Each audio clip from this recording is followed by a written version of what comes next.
Welcome to another edition of Secrets from the Ancient Past and our special summer series called The Search for God's Own Heart.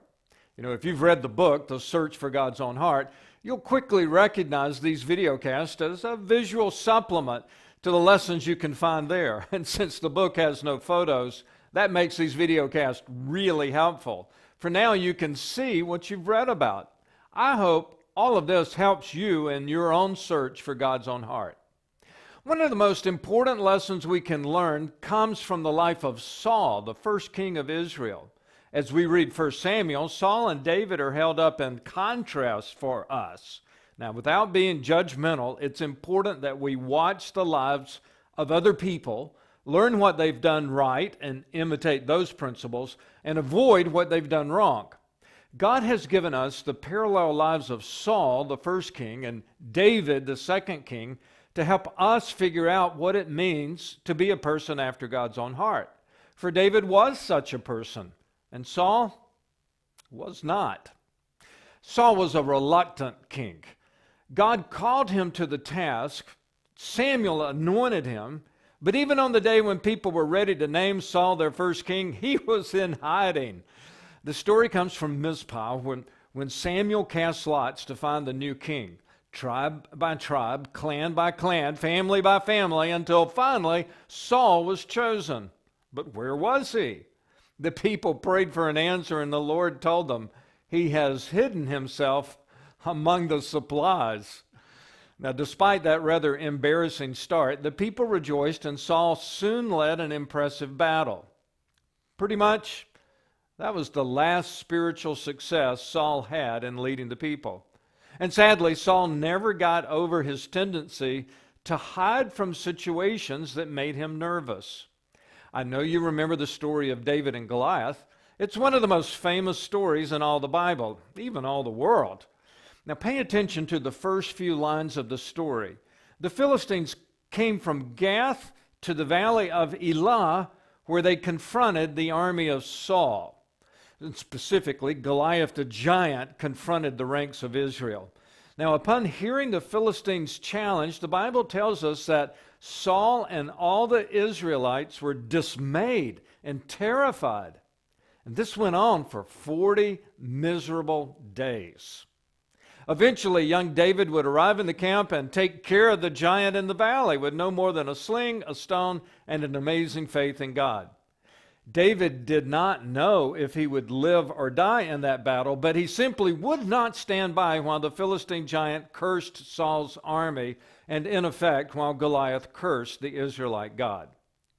Now, paying attention to Saul in this story will help you see something crystal clear about becoming a person who has a dynamic relationship with God. Saul struggled to get into the fight. He struggled with embarrassment. He was hesitant to get involved. From the first part of his life to the end of it, Saul had a tendency to hide from a fight. This was a disastrous characteristic for the leader of God's people.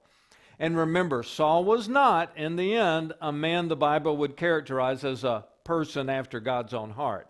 That title would be reserved for David, the young man who wasted no time at all in going after Goliath or any other enemy of God's people. The consequences of Saul's decision to not fight Goliath were enormous. Saul could have been Israel's hero that day. In fact, he should have been Israel's hero in the valley of Elah.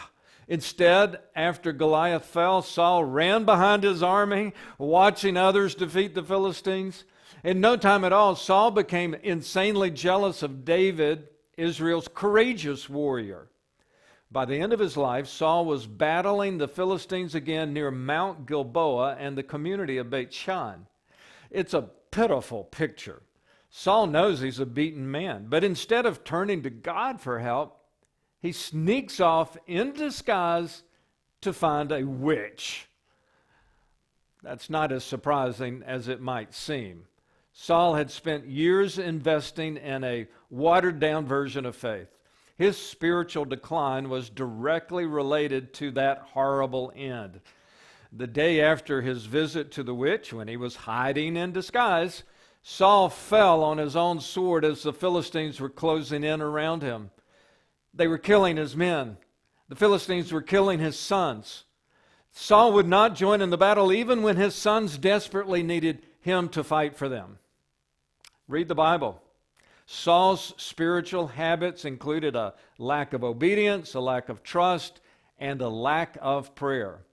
I think you would agree that you definitely do not want to model your life after Saul. David is the man after God's own heart. He'll be the better model of faith, even though he is far from a perfect person. So let's learn something about being a person after God's own heart. Saul's lesson to us: you cannot hide from the battle. You cannot give in to fear when it's time to fight. You cannot let go of your faith just because your circumstances get difficult. Maybe you'll need to remember this lesson in your own community very, very soon. More and more followers of Jesus and people with a biblical worldview are having to speak up in public meetings. That requires courage. Perhaps it's in a school board meeting where you will need to speak up. It could be in a meeting of your local community leaders. You might organize a petition, be interviewed by a member of the media, write a representative, or even run for office. I would suggest that a person like Saul will not do those things if that's where the battle is raging. But David, he would be in the midst of the fight, defending biblical principles, defending a biblical worldview.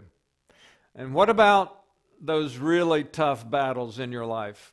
When someone in your family or in your circle of friends or at your workplace promotes an idea that is clearly unbiblical, will you be willing to speak up for what is true?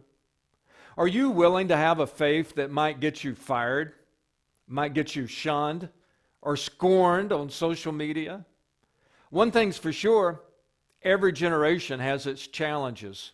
It seems there's a giant in every valley. Like it or not, from time to time, there's an opportunity for every person to get into the battle. You don't have to pick a fight, and I hope you don't. But if you decide to be a person after God's own heart, the fight will find you. And when that day comes, don't shy away from the battle. Speak up in love. Speak up with truth. Live out your faith and learn from Saul's life and David's life. Act like the God you love will take care of you no matter what happens next. Thanks so much for joining us. I will see you next time as we keep up this search for God's own heart. I'm Andy Cook.